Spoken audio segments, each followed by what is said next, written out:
Fatores de risco para a dependência tecnológica. A gente vai conversar hoje sobre fatores de risco, esse tema que é tão importante, tão necessário da gente discutir. Quanto que muitas vezes a gente percebe que nessa caminhada de acessibilidade às novas tecnologias, a gente ainda não percebeu quais são os riscos reais que estão ali e podem estar tocando na nossa vida, podem estar afetando a nossa vida. Oi, gente, sejam bem-vindos, bem-vindas. Não é? Oi, Marcone, Daniel, Yasmin. Então vamos lá? A temática de hoje é falar sobre fatores de risco na dependência tecnológica. E olha que fatores de risco é um tema extremamente importante e necessário. Para começar, eu vou trazer um conceito de que fator de risco está relacionado a eventos psicossociais, psicobiosociais, que de certo modo fazem parte das nossas vidas e podem ser eventos que podem acontecer de um modo negativo que vão reverberar e vão gerar efeitos para ao longo das nossas vidas. Vamos dar alguns exemplos, irei dar alguns exemplos para vocês hoje sobre esse impacto, né? O quanto, oi Aninha, né? Bem-vinda. O quanto que o fator de risco é extremamente significativo para as nossas vidas e entender o que é que acontece quando alguém está diante das telas, diante do celular, diante do smartphone e está ali diante de uma relação de dependência de forma tão forte e tão intensa. Vamos lá então. Eu vou separar para a gente dar uma olhadinha em 3 aspectos, né? O quanto que o fator de risco pode ter direcionamentos e afetos, né, em relação ao aspecto biológico do nosso desenvolvimento, aos aspectos que também são sociais e os aspectos que são psicológicos. Então, para começar, o fator de risco vai estar interseccionando essas 3 instâncias das nossas vidas. Fatores biológicos, psicológicos e sociais. E quais são esses fatores de risco, Juliana, quando vocês me perguntam, né? O fator de risco ele pode estar desde o momento em que eu posso me deparar com a realidade de um adolescente que ele tem, de certo modo, uma vivência intensa de prática de jogos de videogame e que não necessariamente isso possibilita, gente, um estado de adoecimento. Eu quero que a gente perceba sempre a contextualização de um dado que eu trago aqui. É importante contextualizar o que vem a ser o uso exagerado, adoecido, enfim, tá? São usos diferenciados. Então, quando eu pergunto, né, e quando eu me questiono sobre como é e quais são os fatores de risco que afetam a vida das nossas crianças, adolescentes, e aí o interessante é trazer para toda etapa de vida. Eu vou estar fazendo essa articulação também com fatores diferentes no desenvolvimento humano. Então, se eu tenho um adolescente que ele passa muito tempo jogando videogame, é bem possível que determinadas atividades eles não estejam realizando em seu dia a dia. Por exemplo, em um dia de 24 horas, uma segunda-feira, por exemplo, qual o tempo dedicado ao estudo, à escola, qual o tempo dedicado ao lazer, qual o tempo dedicado ao descanso. Quando você se depara com tal contexto, essa organização de uma cronologia, organização, por exemplo, de um dia como a segunda-feira, ou de qualquer período do mês, tá tendo aula, são dias úteis, não, é só final de semana, não, é feriado, isso também vai depender. Mas se a gente pega esse caso isolado e a gente olha que aquele adolescente de 14 anos passou muito tempo diante de um jogo de videogame, a gente vai ver que, de certo modo, seu desenvolvimento neuronal vai estar, talvez, a partir de estratégias, né, liberando dopaminas ao momento em que ele se percebe estando conquistando fases, ultrapassando limites, porque ali, embora ele esteja jogando, o seu corpo, a sua psique está relacionada a um tipo de atividade que ele pode se sentir muito ativo. Por isso que talvez é possível trazer em evidência que a pessoa que ela está fazendo uso indiscriminado de uma tecnologia, ela não perceba de cara que está sendo passiva ou está se colocando diante de um uso, né, dependente da tecnologia. Então, se o adolescente ele passa muito tempo jogando videogame, é bem possível que ele não perceba que aquilo que pode estar gerando, de certo modo, uma liberação de dopamina, algum tipo de energia, algum tipo de sensação de pertencimento de grupo, de time, de equipe, possa estar se deparando com um contato mais ilusório da realidade, quando, na verdade, o seu corpo está ali paralisado. Espera aí que eu quero trazer essa discussão mais a fundo para a gente entender. O que é estar jogando, está ativamente ali envolvido com o jogo, e também o que significa aquele corpo que fica numa cadeira, numa poltrona jogando. A mobilidade física ela vai se contrapor toda a energia psíquica que aquele adolescente vai estar vivenciando. Vou trazer outro exemplo para vocês. A gente pode se deparar agora com uma mulher de 50 anos de idade que ela passa muito tempo nas redes sociais, Um exemplo, conversando com a família, conversando com amigos, ou até mesmo no trabalho, enfim, né? Qual é o momento em que a conexão entre se sentir ativa vai gerar, de certo modo, uma mobilidade que também ela é corporal e ela é motora.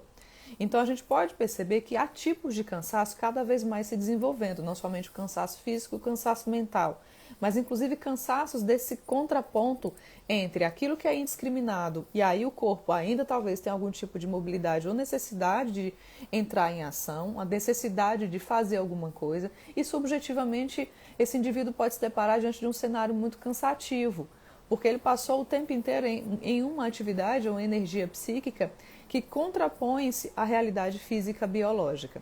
Isso a gente pode se deparar então com um fator que fala dessa discrepância entre o biológico e entre o psicológico. Quando a gente olha para esse mesmo indivíduo em um cenário que vai se deparar com a realidade no âmbito social, qual é a disponibilidade que essa pessoa vai ter para se colocar em relações sociais? Muitas vezes essa disponibilidade vai ser limitada. E aí a gente começa a perceber que não é simplesmente caracterizar ou fazer fatores, né, e pensar, oi Si, oi Brenda, Gabriele, bem-vinda, gente. Qualquer dúvida é só colocar aqui abaixo, tá? Regininha, qualquer pergunta, qualquer diálogo, a gente constrói juntos. Então, quando eu começo a verificar que eu tenho um sujeito, um indivíduo complexo, né, em toda a sua conjuntura biológica, psicológica e social, para falar fatores de risco, eu tenho que pensar não somente cada um desses fatores, mas inclusive as suas conexões. Biologicamente, quando que o cérebro, muitas vezes, a partir da liberação de dopamina, tenta compensar sensações, compensar faltas, né, que aquele corpo ainda não sentiu. Por exemplo, você pode jogar durante muito tempo sem se levantar da cadeira, o teu corpo, de certo modo, tem toda uma rigidez, uma estrutura física e biológica limitada devido a horas de estar sentado durante uma poltrona, durante uma partida, um jogo, né? Ou uma aula, ou um curso, enfim. Né? A temática aqui não é nem a questão. Mas sim, o quanto... Oi, ai, que saudade também, viu? Nossa, quantos anos... Gente, quantos anos, que saudade. Quantos alunos tinham na tua turma? Só para me lembrar. Olha aí, Xia, nossa, né? Oi, Sibeli, né? Então, fazendo essa costura ainda dialógica aqui que eu estou tentando fazer com vocês. Biologicamente, qual o fator de risco? Pode ser desde o desenvolvimento, né, de uma arranhadura nas engrenagens físicas, porque essa pessoa ela não tem mobilidade física. Isso pode ser um fator de risco, né? E, gente, psicologicamente, aí o universo potencializa também outros tantos de quesitos, né, de fatores de risco que começam a se mostrar. Autoestima mais baixa pode colocar você dentro de um cenário, né, de vulnerabilidade muito intenso. Existem pessoas que a fala do outro se sentem muito constrangidas e aí cabe a gente discutir quando dentro desse cenário acontece contextos inclusive de violentações de direito e de falas, né? Olha aí. Ai, era muita gente, gente. A turma linda. Não era? Né, sim, olha. Então, assim, percebendo tudo isso, os fatores de risco podem ser uma autoestima muito baixa, que isso reverbera numa fragilização comportamental, autoestima excessivamente baixa, a gente pode falar de uma timidez excessiva, a gente pode falar de uma falta de expressão social, ou seja, um déficit nos aspectos comunicativos e desenvolvimento de linguagens e que podem se pontuar inclusive em atrofiamentos de relações sociais. Quando eu falo desse exemplo em que essa pessoa talvez tenha dificuldade de se comunicar, qual é a acessibilidade que ela tem, a disponibilidade que ela tem, inclusive de apresentar e expressar sentimentos. Então começa a se apresentar aqui diante da gente um cenário complexo, tá, de fatores de risco. Desde a autoestima mais baixa, a timidez excessiva, a dificuldade de comunicação e expressão de linguagens, como também a comportamentos de isolamento, a comportamentos que podem se deparar, inclusive, com inadequações legais. De repente, olha aqui o cenário quando começa a ficar mais complexo e que talvez a gente se depare não somente com um único fator, mas o indivíduo vivenciando inúmeros fatores ao mesmo tempo. O fator de risco, ele é uma condição que leva muitas vezes a uma vivência, né, de confronto e conflito com aquilo que pode reverberar em exercício de resiliência, Sim, é possível, mas a partir do momento em que o fator de risco está ali turbinando, está ali presente na vida dos nossos clientes, como é que você, como futuro psicólogo ou psicólogo, vai operacionalizar a redução desses riscos? Ou amenizar o sofrimento de alguém que está passando por tal situação? Não é? Quando você está numa zona de perigo, o que é que você faz? Fica atento. Você, como psicólogo clínico, psicoterapeuta, que está muitas vezes dentro de uma escola, dentro de um CRAS, como é que você trabalha isso dentro de uma comunidade? Como é que você trabalha isso dentro de uma relação a dois, por exemplo? Numa relação conjugal, você que é terapeuta de família. Então é extremamente importante abrir essa conjuntura para se pensar como o fator de risco, ele não é simplesmente um único fator, mas sim fatores de risco, e essa conjuntura pode vir emaranhada dentro de condições que se tornam cada vez mais complexas, sendo necessário que você, como universitário ou psicólogo, consiga fazer esse manejo para operacionalizar a vida do seu cliente de modo mais positivo possível. A dependência da tecnologia, ela vai afetar e ela vai reverberar em um campo minado de possibilidades de risco. Então é preciso que você fique muito atento, porque desde essa situação que vai... Deixa eu pegar aqui uma coisa para mim. Desde esse momento em que a gente começa a perceber, não é, essa vivência de situação de risco, afetando psicologicamente, vamos pensar aqui num momento em que você se depara com, cada vez mais em situação de isolamento, você tendo também o desenvolvimento, oi Deise, Ulisses, gente, que prazer, né? Cada vez mais reverberando também, então, não é, déficits relacionais, déficits de habilidades sociais em que a disposição para encontrar o outro, se comunicar com o outro ou exercer tarefas com um grupo cada vez ficam mais limitados. Então, os fatores de risco podem ser aquela erva daninha dentro daquele teu jardim belíssimo que você quer fazer. Ou então, uma situação em que você tenta fazer uma organização, vamos pensar na cronologia, a organização da sua agenda, e que de repente alguma coisa começa a atravessar a agenda e impede que as coisas se desenvolvam, né? Oi, Dê, obrigada. O fator de risco, então, gente, ele pode afetar negativamente os nossos clientes, né? Intensamente negativamente. Desde o modo como ele se percebe, desde o modo como ele se relaciona com os outros, como ele operacionaliza a sua agenda, como ele constrói projetos, como ele realiza atividades coletivamente e até mesmo o manejo do seu dia a dia, na construção do próprio sentido de vida. Gente, vocês estão conseguindo me ouvir direitinho? Qualquer coisa me avisem, tá? Então, fatores de risco, como eu já falei, psicologicamente, que vai desde baixa autoestima, dificuldade, bora lá, dificuldade de autocontrole. O que você muitas vezes coloca ali, desde a tua lista do querer fazer naquele dia, naquela semana, e você não consegue fazer, até como, por exemplo, alguma coisa que se torna muito difícil, é um desafio, você quer desenvolver, né? Obrigada, Sibeli. Atividades e se relacionar diretamente com aquele ponto ou aquele aspecto. Um exemplo disso é: valeu, Aline, que obrigada. Se você percebe que o seu cliente ele está ali numa relação extraconjugal e que se dá no cenário, né, da virtualidade, não, Juliana, não vale. Ele diz que não é traição, ele não está traindo, porque ele só se comunica virtualmente. A partir do momento em que há uma expansão dessa consciência, ele chega a esse momento, mas dentro do acordo conjugal, isso faz parte de uma quebra, esse cenário tem que ser revisado. Esse cliente, ele consegue abrir mão dessa situação que talvez ele não queira mais fazer parte? Ou ele quer continuar perseverando dentro de um acordo em determinado momento e um segredo de outras possibilidades? Por exemplo, de outras relações virtuais. O segredo, muitas vezes, é uma palavra muito em choque. E aí a palavra segredo, ela toca e ela pode destituir de modo muito negativo as relações sociais. Ela pode desde possibilitar as dificuldades contextuais, como de realização de projetos, construção de perspectivas de futuro. O segredo ele pode estar minando a própria sensação de segurança, porque a pessoa está escondendo alguma coisa que em algum momento ela talvez se envergonhe ou não se sinta seguro para exibir. O que é o segredo? E aí a gente se debara com muitas vezes o segredo fazendo parte desse emaranhado de fatores de risco, né, que estão ali dentro de um contexto de dependência tecnológica. Quando você, Nice, é dependente tecnológico, o que é que você faz e que você quer esconder o que você está fazendo? O que significa isso? Vou trazer outro cenário verídico para a gente, né? Fazendo essa correlação entre determinados fatores, que vai desde o que eu já tinha falado até aqui.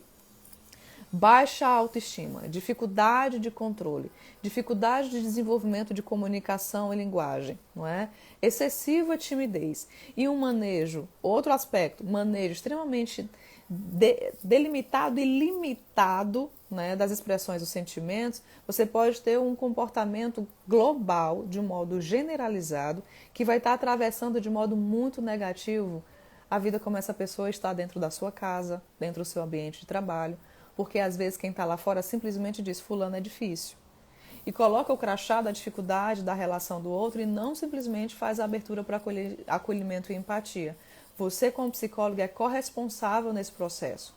Desde a expansão da consciência até o dar conta de confrontar e perceber e reconhecer, operacionalizar, quando o fator de risco está aqui todo dia na vida dos nossos clientes, dos nossos pacientes, né? Outra questão significativa vem a ser a depressão. Quanto que a ausência, né, dos sentidos da vida, obrigada, Nice, né, a ausência dos sentidos da vida, a ausência... Vou dar um exemplo de um olhar comparativo de determinado cliente meu. Juliana, o que é que eu vou postar? O que é que eu vou colocar na rede social? O que é que eu vou falar? Se cada vez que eu olho a vida das pessoas são perfeitas, né? As vidas estão maravilhosas, né? As vidas das pessoas estão sempre num panorama hierarquicamente mais elevada que a minha, e a minha vida parece não ter sentido, não é bacana. É como se a minha vida não fosse interessante. Isso fala de um fator de risco intensamente destrutivo na vida do nosso cliente. Você, como psicólogo, é que pode fazer com isso. Para início de conversa, se fundamentar, se paramentar para dar conta desse lugar. Porque, com certeza, essa é uma pessoa que vai te solicitar ajuda, te solicitar talvez uma orientação para que a sua vida não seja somente desinteressante, mas, pelo contrário, a um ultrapasse dessa questão que muitas vezes ela é avaliativa, o que é interessante. E aí, dentro de sentidos de vida, não cabe simplesmente numerar 0, 10, 5, 3, 2, 1, 10, 0. Não é. A Aline que colocou aqui. As redes sociais são muito ansiogênicas. Exatamente. Esse olhar deve ser visto de modo muito atento. Muito atento, muito significativo. Por isso que você, como psicóloga, né, não pode deixar esse diálogo passar, porque isso é campo minado. Né? Esse lugar é um campo de centeio em que cada vez que há uma conjuntura tão complexa como essa, você, psicólogo, tem que estar muito atento, porque talvez a questão nuclear esteja aqui nesse emaranhado. Nesse emaranhado que gera sofrimento, que gera muito tensionamento. Né? Então, a partir do momento em que você está ali no diálogo com o seu cliente e você começa a operacionalizar, né, um contato, um vínculo, um processo dentro de um setting terapêutico, uma confiança, né, inigualável. Oi, Gislane, né, Kelvin? E aí você percebe que esse discurso faz parte de um processo de adoecimento porque está tomado de fatores de risco. O que é que você faz com isso? Em que um processo de intervenção psíquica, muitas vezes, vai estar relacionado a abordagens terapêuticas que vão desde a psicanálise, a perspectiva comportamental, a perspectiva humanista. Como psicólogo, como é que você faz a intersecção dessas discussões? Né? Eu tenho uma pergunta, uma fala aqui da Aline, que quando chega o final de semana, quando você vê que todos estão com os amigos e você em casa, ponto, bingo. O olhar comparativo, ele vai potencializar, ele vai ser uma turbina intensa. Vamos pensar num combustível mesmo para dificultar a saída, o confronto, não é? Desse lugar que está ali minado pelos fatores de risco. A compensação vai ser o quê? Muitas vezes, tentar invisibilizar si mesmo. Qual vai ser a compensação? Qual vai ser a alternativa? Qual vai ser o grito de autonomia que essa pessoa vai dar, em que muitas vezes sozinha ela não tem essa condição? Porque, vou dar o exemplo do uso do óculos. Quando você está com um óculos, utiliza óculos, e teu óculos caiu no chão, numa lama, você colocar nos olhos, você não vai conseguir enxergar. É um momento de tirada da lama, é um momento de talvez lavar os óculos para você voltar a enxergar. O momento de ressignificar todo esse cenário não é simplesmente te colocar diante dos fatores de risco, fator autoestima baixíssimo, né? Timidez excessiva, uma intensa vivência da solidão, né? Uma dificuldade imensa de se comunicar, de expressar o que está sentindo. Cada vez mais o olhar comparativo vai fazer com que você enraize nesse momento, nesse olhar confuso, e te impossibilite de sair desse lugar. Só que eu estou falando não só para você que está vivenciando esse contexto, estou falando nesse momento para psicólogos, universitários de psicologia que estão ali do outro lado, recebendo cada vez mais clientes com esse contexto, com essa demanda e que muitas vezes não sabe, não é, como fazer para operacionalizar essa intervenção na vida dos nossos clientes. Como é que você faria? Né? Como é que você faria ao receber alguém que está trazendo essa queixa? E aí a gente pode conversar muito sobre isso, né? Então vamos lá. Outra questão importante vem a ser a vivência da depressão e outro fator significativo da ansiedade. A Aline que tinha comentado aqui, né? Cada vez mais sendo presente. Eu estou comparando ali que o outro tem uma roupa bacana, está saindo, tem amigos, eu não tenho amigo, e aí chega no consultório e diz, Juliana, eu não tenho amigo, eu estou na solidão. O que é que eu posso fazer com isso? Né? Esse panorama inteiro, ele vai estar falando dessa dificuldade relacional. Essa fala diz de uma inflamação relacional e que talvez não haja autonomia sozinha de sair desse lugar. Por isso que a relação terapêutica ela é tão central, ela é tão importante para que essa pessoa ela se perceba. Por isso que a relação terapêutica muitas vezes é um espelhamento daquilo que está sendo vivido. Porque você tem, Sanara, você tem a sua vida, ela é muito preciosa. Ela não é para ser vivida somente no olhar da comparação, que vai sempre ser uma balança injusta. A balança que compara a vida, ela não traz justiça. Pelo contrário, ela rouba sentido de construção para a vida, ela rouba motivação, ela rouba engajamento. E aí você tem que muitas vezes não somente alterar o olhar que calibra isso, mas talvez lavar-se, né? Dentro desse processo terapêutico. E o terapeuta, o psicólogo, né, tem que estar num lugar em que vai estar olhando diretamente nesse fator de risco que assola a vida do seu cliente. Todos esses fatores de riscos que eu estou falando, do primeiro momento em que eu falei do fator de risco que era biológico, por exemplo, né, que pessoas que possuem estruturas neuronais que têm mais dificuldades de desenvolverem autonomia e mais dificuldade de saírem, por exemplo, de um jogo, de conseguirem se constituir, né, em relação à limitação do tempo, ao prazer e à atividade, um maior controle, porque nós sabemos que tem estrutura neuronal que vai ter mais dificuldade em relação a isso. Você pode perceber em crianças e adolescentes que o seu desenvolvimento neuronal ainda está em intensa modificação e constituição, cada vez mais estão dentro de um contexto biológico que faz uma limitação dessa vivência. Então, o modo saudável, né, vem a ser o quê? O olhar cada vez mais significativo diante de cada conjuntura, especificando e personalizando a vivência de cada indivíduo. Não é simplesmente colocar todo mundo no mesmo pacote, né? A Ximene colocou aqui. A rede social esconderijo por medo das críticas. Só posso postar aquilo que vão gostar, que vai gerar likes. Determinado momento, vou dar um caso que corrobora o que você está falando, tem tudo a ver com o que você está dizendo, né? Determinado momento eu tinha um cliente que ele trabalhava na rede social. E ele dizia, a minha rede social se tornou tamanha, se tornou imensa. Eu tenho vários seguidores, Juliana, tem várias pessoas que estão ali conversando comigo, mas não é mais comigo. Porque eu me tornei alguém que está ali produzindo um conteúdo que as pessoas se interessam, tem um conteúdo que as pessoas, que eu sei que ela vai curtir, porque eu sei o que a grande maioria das pessoas estão a fim de ouvir, mas não sou mais eu. E aí eu estou justamente buscando esse processo terapêutico para fazer essa vivência, né? Para sair dessa difusão, porque eu estou achando que eu estou sem personalidade. Eu digo, olá, bom dia, vamos tomar tal café, esse café eu não gosto, mas eu sei que as pessoas gostam, né? Olha o quanto que isso é confuso na vida de alguém. O quanto que isso pode reverberar negativamente na intensificação desse sofrimento, na vida difusa. Diferente de uma comunidade, diferente de algo que você sabe ali. Quem é a Camille, quem é o Milton, quem é a Vanish, quem é cada um que está entrando aqui. E aí a personalidade se dissolvendo dentro de uma situação que gera angústia, gera ansiedade, gera sofrimento. Então vamos lá. Aspectos, né? Fatores extremamente negativos. Né? Vivenciando então de modo contínuo, a todo momento, um bombardeio de riscos, um bombardeio de situações que podem aprisionar cada vez mais o desenvolvimento das nossas vidas, né? Que legal, Milton, que legal, né? De Santana, Feira de Santana, conheço, viu? Um abraço. Então, fatores de riscos, né, são vários. Qual é que está afetando a vida do seu cliente? Quais fatores? Fatores biológicos, já citei aqui. Mais uma vez eu vou dizer, estruturas neuronais, né? quanto que talvez o nosso cliente ele tenha uma carência emocional tão forte que quando ele está ali jogando videogame e ele, bingo, ganhei, passei, mudei de fase, finalizei o jogo, há uma liberação de dopamina que faz com que ali naquela situação ele queira viver cada vez mais aquele tipo de movimentação.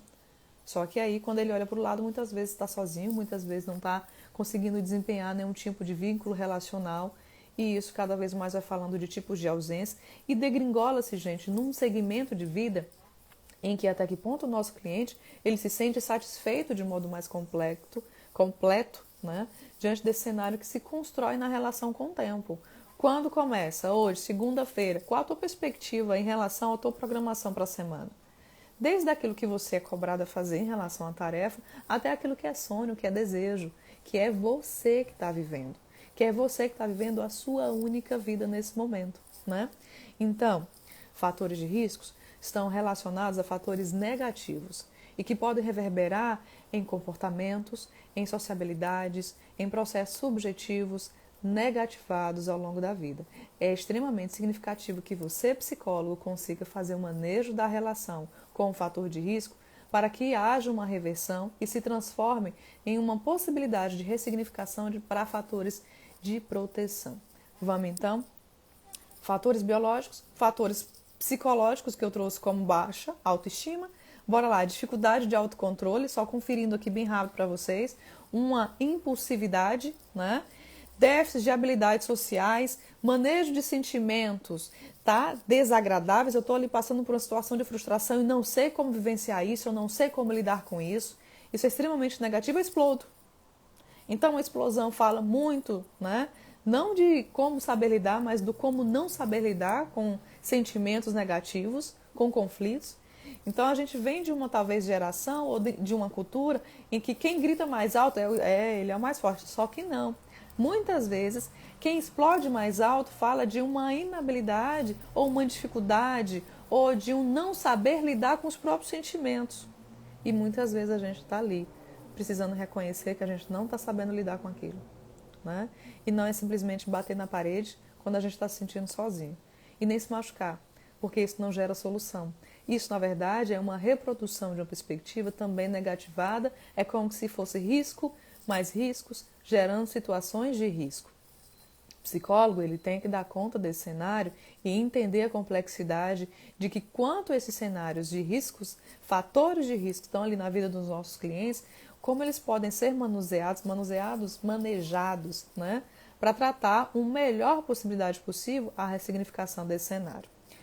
Gente, há crises de ansiedades que estão ali dentro de uma vivência que muitas vezes estão afetando, sim, o desenvolvimento, seja a realização de uma atividade, a relação de um projeto. Vamos falar de um contexto de universidade. Quanto que psicólogos universitários, às vezes, também vão ter dificuldade de se relacionar com tal situação.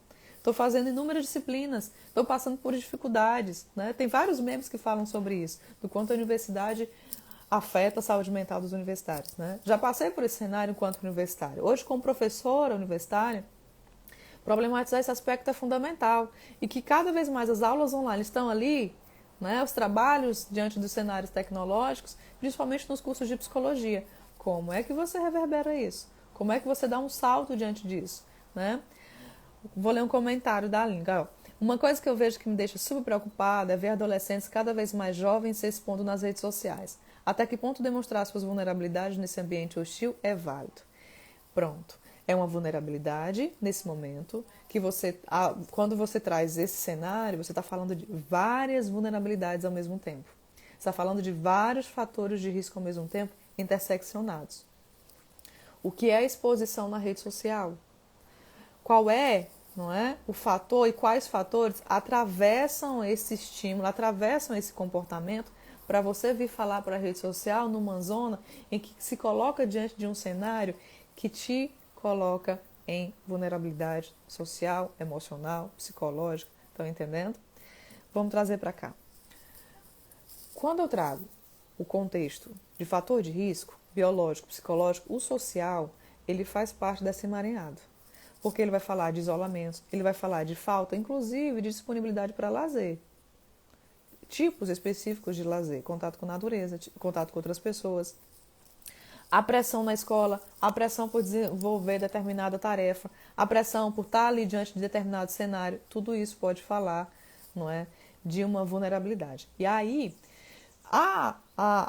o ponto que a Aline que trouxe em relação à exposição nas redes sociais pode estar falando de algo que aquele adolescente ainda não elaborou e que talvez um modo, uma opinião, um modo de pensar totalmente diferente faça com que ele tenha e desenvolva a sensação de que está vivenciando um arrastão, ele caiu.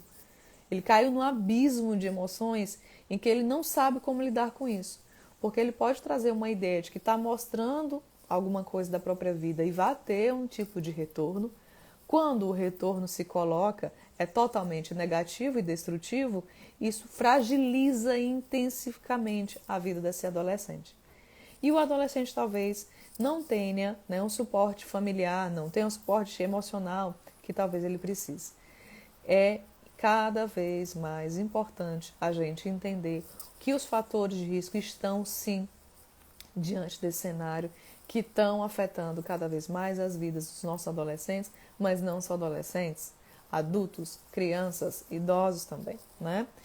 Quando você está em um cenário de vulnerabilidade, né? Quando você escuta uma fala de acarinhamento, isso pode te gerar um sentido afetuoso, um sentido emocional positivo ou negativo. Um exemplo disso é esse adolescente que expôs a sua vida, né? E que, diante desse cenário, vamos fazer aqui, vamos trazer alguns exemplos que inclusive são reais, né? Exemplos que são dolorosos, que são adolescentes que colocam brincadeiras nas redes sociais e é entendido, interpretado de modo extremamente negativo e vai ser repudiado. Vai vivenciar situações de cyberbullying, um crime que destitui a autonomia do outro, destitui a liberdade de expressão do outro e que de modo muito agressivo tende a prejudicar, a humilhar, a transgredir alguém. E isso, sendo vivido na adultez é uma coisa, na adolescência é outra, e de adolescente para adolescente também tudo isso precisa ser visto e revisado. Como você, terapeuta, diante desse cenário, atendendo adolescentes que estão passando por situações de vivência de cyberbullying, começam a manejar esse caso. Eu quero até, inclusive, talvez depois para a gente pensar em estudos de caso clínico, né? Mas depois a gente olha isso direitinho. Outro fator extremamente perigoso vencer o grooming. Alguém sabe o que significa isso? Se souber, coloca aqui, pode comentar. O grooming, bora lá, é uma situação que torna, sim, né, o indivíduo que está tendo um tipo de feedback, um tipo de interação, ok? Na rede social, em alguma tecnologia, pode ser no videogame também, até mesmo, gente, a televisão smart que tem, inclusive, interatividade, né?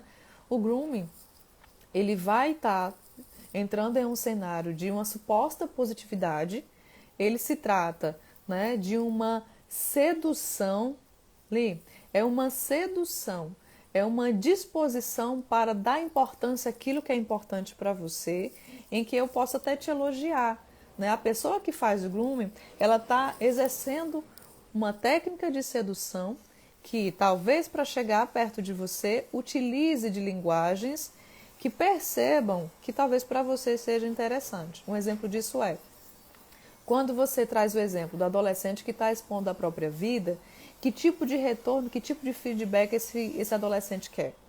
Uma pessoa que pratica o grooming, né, ela desenvolve técnicas de sedução para se aproximar dessa pessoa. E a partir da aproximação, ela pode desenvolver relações tóxicas, relações abusivas, relações violentas, relações destruidoras. Então, o grooming, ele é uma ponte que apresenta uma suposta conectividade, ela é atrativa no momento em que talvez aquele adolescente esteja vulnerável, se sentindo abandonado, essa pessoa pode chegar a essa pessoa, né? Esse praticante do grooming pode chegar a esse adolescente e de modo muito sedutor tentar manter um tipo de relação ou conectividade que de início ela é satisfatória, de início ela é positiva, mas ela vai ser destrutiva. Isso é importante, porque quando eu estou falando dessas intensas vivências de fatores de risco, A gente pode lidar com vivências de grooming, vivências do cyberbullying, vivências também de pedofilias. A gente se depara com pessoas assumindo perfis fakes, opiniões fakes, idades fakes, né? Relações fakes, relações mentirosas. E o sentido do que é verdade e mentira no campo do virtual é muito relativo, é muito delicado. Cada vez mais, quando me perguntam, Juliana, me indica um psicólogo, eu primeiro oriento a busca da trajetória. Ah, Juliana, mais um recém-formado. Recém-formado também tem trajetória. Qual o percurso dele, inclusive na graduação, né? Ele foi bolsista de iniciação científica, não conseguiu porque trabalhava, não conseguiu porque fazia várias disciplinas. Você, como universitário de psicologia ou até profissional de psicologia, né? Qual a trajetória que você tem, tá? Então, a nossa história faz parte de uma bagagem e nem somente a trajetória vai dar conta da qualidade dessa bagagem. Oi, Diane, beijo, né?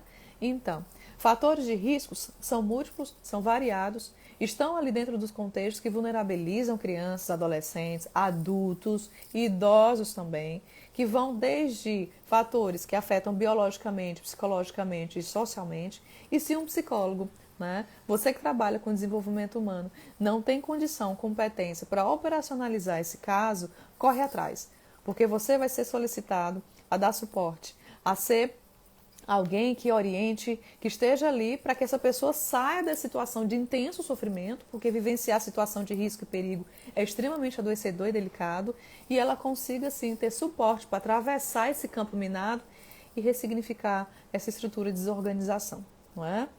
Oi, Diane, gente, Laurinda, Abel, bem-vindos. Gente, o encontro com a Ju acontece sempre às 11 horas, né? Então, amanhã a gente se encontra novamente. Hoje a gente pontuou, e aí eu vou fazer um resumão agora, tá? Que eu trouxe pra gente os fatores de risco, né? Que estão ali, fatores de risco que atravessam, fatores de risco que permeiam, que estão ali na vivência de quem está na dependência tecnológica. Fator de risco na dependência tecnológica é um conceito significativo e muito importante. Fala de situações de riscos, né? E não estou falando de uma situação isolada. Muitas vezes, vem dentro de uma estrutura emaranhada de situações negativadas ao longo da vida. Como psicóloga, como professora, como você, ser humano, né, que também talvez atravessado pela psicologia, se preocupe com esse cenário, é fundamental entender que existe. Desde o cenário biológico, psicológico e social e a interseção disso na vida de um indivíduo. Por isso que nunca é fácil somente relativizar uma situação. Sempre a gente tem que contextualizar. Nada é absoluto. Vamos entender quando a gente fala desse aspecto psíquico, do quanto nada é absoluto, né? Então, nesse resumo imenso do fator negativo, a gente traz o quê? Vamos lá. Quem entendeu, quem quer colocar aqui alguma ideia? O fator de risco, ele envolve... Olha, pronto, tem alguns comentários aqui para trás, né? Ótimo. E aí, envolvendo sim essa situação complexa da negatividade, né, dos fatores de risco que precisam ser ressignificados para se transformarem, inclusive, na possibilidade de que esse cliente, esse paciente, vivencie fatores de proteção, né? A sua profissão, ela assume esse lugar de ser ponte para essa passagem, não é isso? E aí, o fator, né, por exemplo, psicológico, autoestima baixa, dificuldade de controle, vivência de compulsividade, a vivência, não é, da excessiva timidez, de situações de depressão, de ansiedade, reverberam em tentativas de isolamento, tentativas de suicídio, negatividade perante a própria vida, insatisfação com as relações amorosas, insatisfação com os projetos de vida, com os projetos e carreiras profissionais, relacionais, também da falta de limite, da falta de, inclusive, uma orientação em relação ao que se deseja. A decisão que você toma é você que toma, você vem no emaranhado, porque muita gente já tomou essa decisão e no final das contas você percebe que nem era o que você queria. Então a consciência de si, ela é fundamental para passar dessa situação de risco para alcançar a situação de proteção, não é? Então, a gente se encontra amanhã, tá bom? No Encontro com a Ju, às 11 horas. Beijo, gente! Tchau, tchau.